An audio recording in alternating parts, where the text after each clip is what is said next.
Quintron, and I'm gonna tell you if you have a bad battery.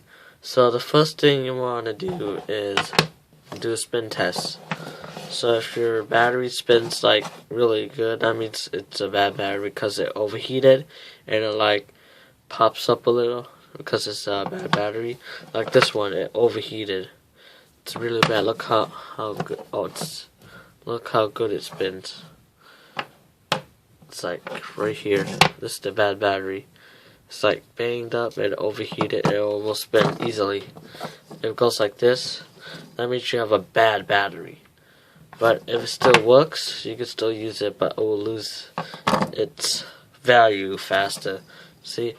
So do on like your battery, your phone battery.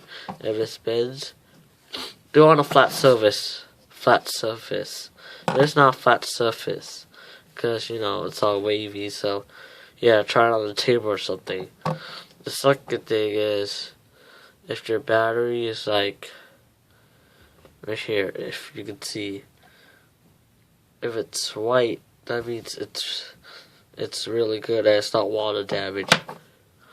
See, it's white.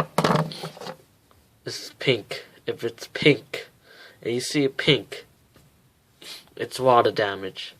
Because if you drop your phone in water, the water touches this sticker and it will turn pink right away.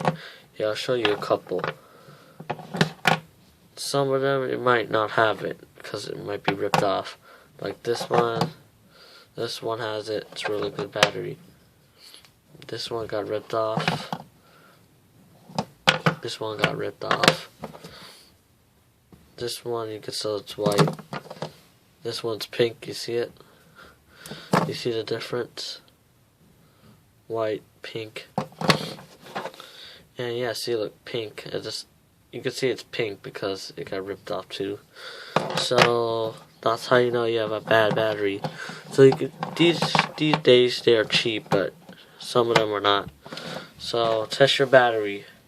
This is only for Androids right now, like your old phone or your spare phone you have, because the new Galaxy S7 Edge or the iPhone 6s, you can't take the battery out. So test them on your phone today and see you have a bad battery. Thanks for watching. Subscribe.